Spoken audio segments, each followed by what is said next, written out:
My name is Raveen Jaduram. I'm a professional director and I'm self-employed with my own company, Jaduram Limited. I started the company in November 2020 and I do some consulting work, but mostly I'm on a few boards and advisory boards. I attended the ISL program in 2002. At that time, I was in an operations role with a company called Metro Water Limited, which doesn't exist anymore. I had never heard of ISL, or the Institute for Strategic Leadership. And the opportunity came through my chief executive, Jeff Nevitt, who had a conversation with Jeff Lorigan. And he said to me, here's an opportunity for you to go and do a program and tell us what it is like, and if it's good, we will send other executives from the organization.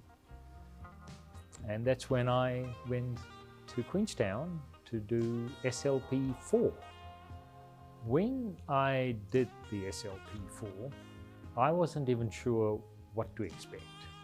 But what I can say is, after spending less than a week, those that I was with, the cohort, it made a profound impact on all of us. The impact that I don't believe we're expecting to get.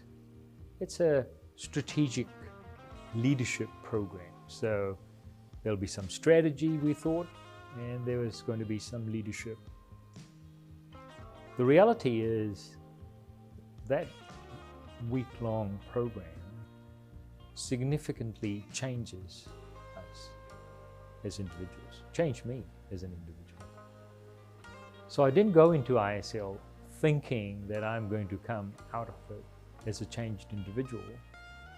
I went in thinking more that it was going to be like a formal education. You go to university, you do courses, you do a few papers, you have a few lectures, you do some assignments. It was very different. It was an experience. The format of the program, we have a coach, and we only had 4 individuals. Usually there's 4 to 5, and we only had 4. And the instruction to me from my coach was that this was a safe environment.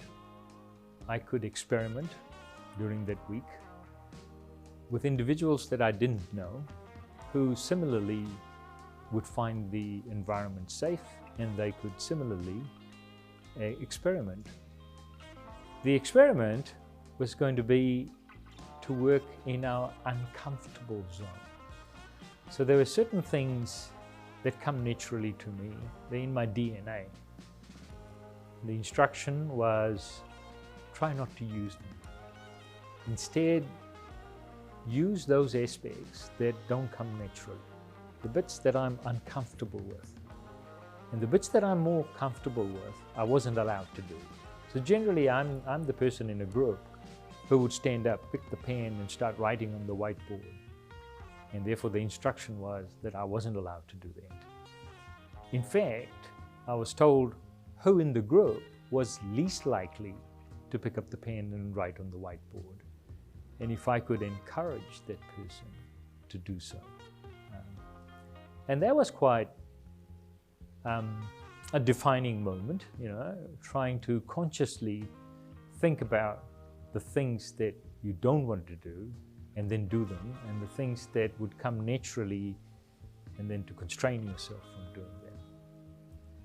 So that was a defining moment. But the course was more about the experience. The experience and learning about oneself. So this was learning about myself, my strengths, my weaknesses, learning how to reflect, how to write down my reflections and think about things. Because generally, as we become executives and we get into management, we don't find time for ourselves. And it gets more and more lonely as you go from being one of the executives to becoming the chief executive. it becomes lonelier and lonelier.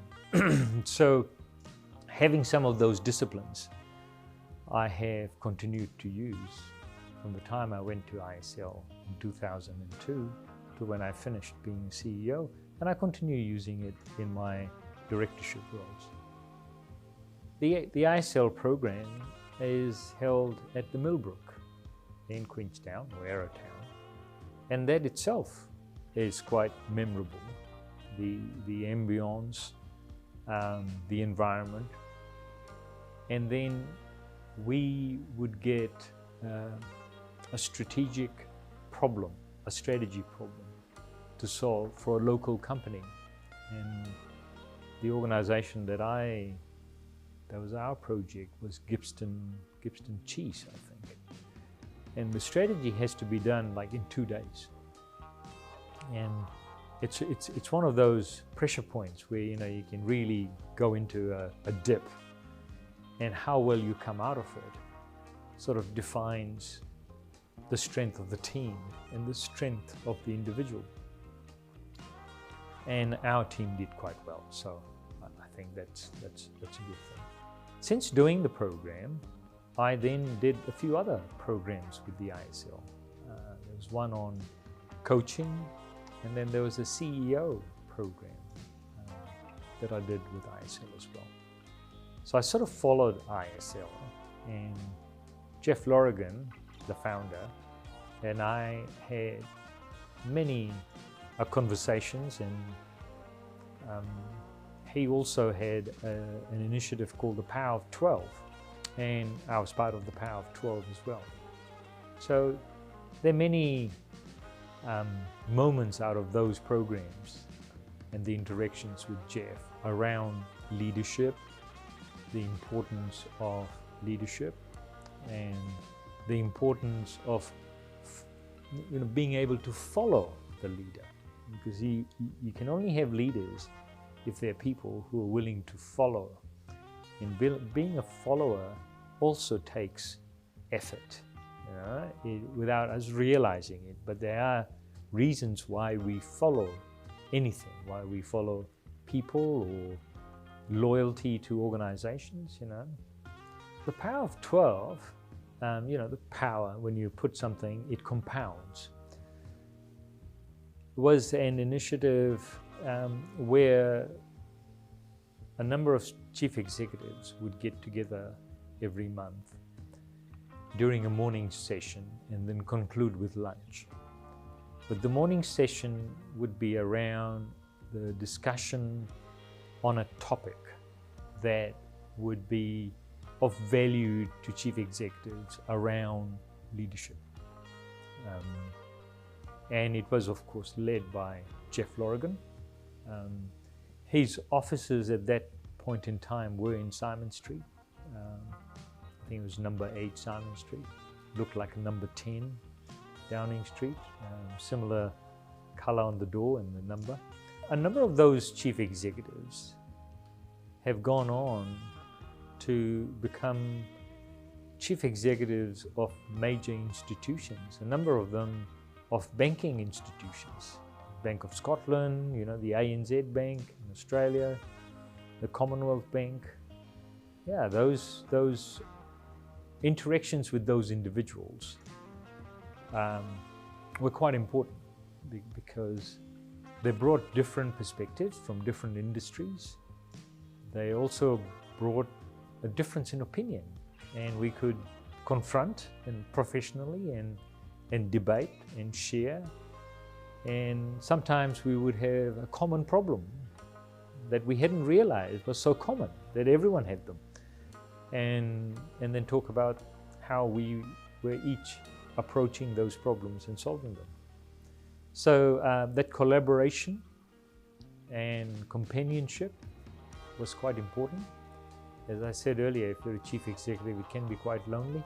And then suddenly you are in an environment, a safe environment again, where confidentiality and trust ranked very high, where we could discuss things that were quite personal and quite confronting, knowing that there was passion and care from the others. That's the power of the alumni, the ISL alumni. They suddenly feel, when you meet someone who is a ISL alumni, there's a bond. It's like, yeah, we shared something similar, a common experience, and there's a language that we can share and talk about. Yeah.